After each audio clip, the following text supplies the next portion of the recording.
are still framing to have the head tube reamed and faced. Headset's pretty tight at the minute, so we're going to cut this so the head tube should be perfectly round, square, prolonging the life of the bearings, so we don't get any tight spots. Just got the cutter here, just put some cutting fluid on it just to stops the tool wearing out, cuts better. Just yeah, you always want to use some cutting fluid. Do the top first. So at the minute there's paint in there, it's just not the most attractive inside. Some preload on that. Put a bit more fluid on there as we go. If you can hear a ticking noise in the background, it's my diesel heater. The pump ticks. Because it is freezing in here. It's colder than it is outside.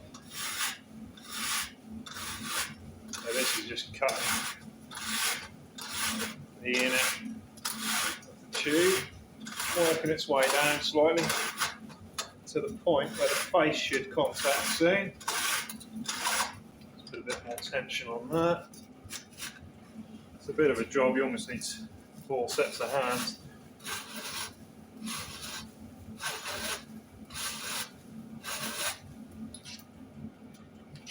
Go, we're almost there with the face making contact now. Here we go. It's noticeably easier now as well. Come on. Let's do it with one hand. Put some more lube on that. Let's use some spray lube just to get in there. It's not the cleanest of jobs. You're going to get some oil on the frame. It's just the preload. Gets to a point where it releases.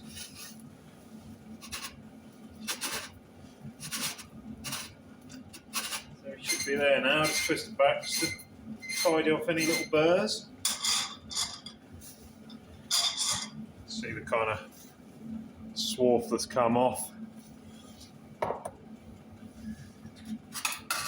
Take that out. Just give it a wipe.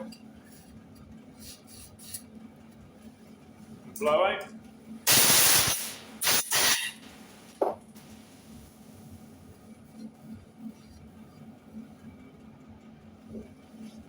I'll have to go around this with a bit of sandpaper. It's quite sharp, although you probably won't feel it when the headset's in.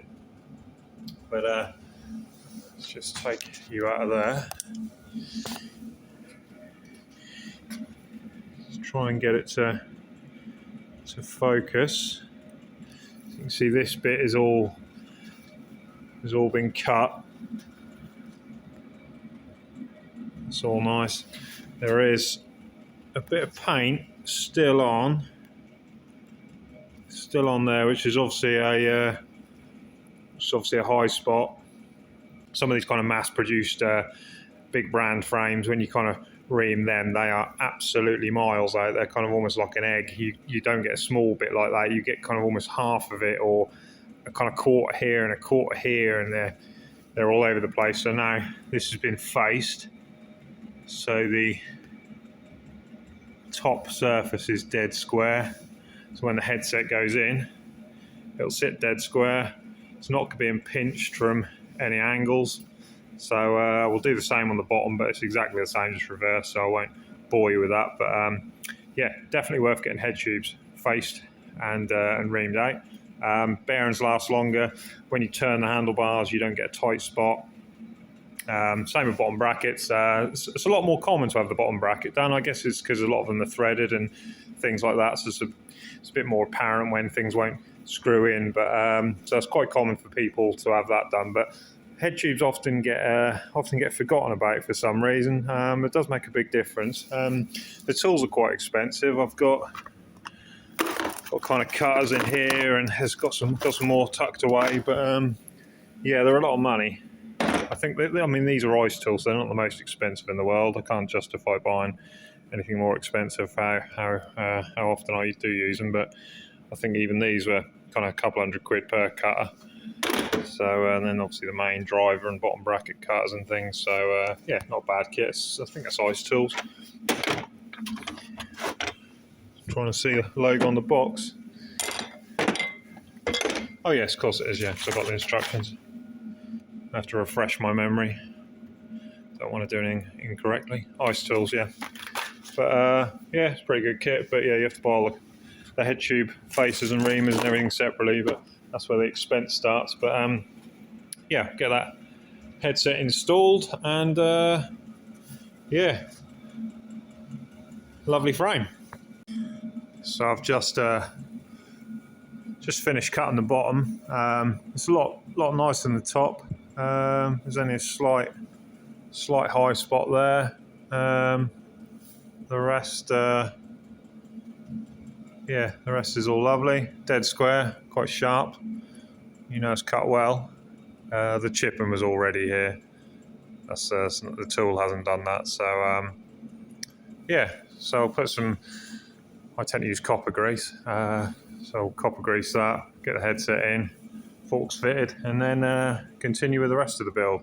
But just had a customer and he made a good point. He was surprised that the manufacturer doesn't do this from the or in the factory. But I guess you can imagine if every single manufacturer with every single frame that went out the door done this, even if a machine was doing it, it's going to add a lot of time, expense. I guess the frames would be then probably unaffordable for most people. I think it's kind of the mechanic's job building it up to have the tools, and then to face cut bottom brackets, face them, ream them, head tubes, check rear end alignment, tweak that if needs be. Obviously with carbon you kind of are limited with what you can do. That's kind of why I like a lot of steel and even some of the high-end alloy frames, because if things are out, which they almost always are, you can tweak them and make them perfect or very close to. With carbon you are a bit limited, but there are other ways with carbon to make things a little bit better. But yeah, so there we go. Flying fish. Get that finished off. So, head tube's all faced top and bottom. I've banged the top cup in. I say banged it and I've used the tool. Now about to put the bottom one in. Before anyone says anything, the reason I've got a very basic homemade headset press, which I also use on bottom brackets. So I've got a few adapters I've made up and made the arms and things. That's just a threaded stainless rod. You can obviously get the big Park Tool ones for fitting them, but the good thing with this is, and the reason I don't buy a proper tool, is because when the head tube's reamed and everything, you should just be able to just lightly do it with just kind of a couple of fingers, really. No stress. That's all pulling in dead square. None of that twisting around, because the head tube's perfectly round. Yeah. The problem is with the big tool, or the big Park Tool, it's easy to overdo it, and you can't really feel when it's too tight. And I mean, if this was, too tight and I was really having to struggle or put an extender on here, then there's obviously quite clearly something that's not right. The headset's either oversized or the head tube's, undersized, or there's some sort of issue. I've seen people with the big Park Tools as well really cram them up, and they're oblivious to the fact that how tight it is just because the extra leverage on the big Park Tool. I say Park Tool, I mean there's other brands as well with big arms. I have seen them split down the front and things like that before when they've been too tight. I think Bianchi had a problem on some of the ML frames from years ago where they would split. But yeah, I mean it's easy to fit. Only little arms, you can really tell if something's not right. Gives you a chance to rectify it before you do any damage. But yeah, ready for the forks, job done. Forks are fitted, headset's preloaded, bar and stem are all on, silky smooth, no tight spots. So yeah, headset fits better, less stress on the frame so it's not as tight, easy to remove.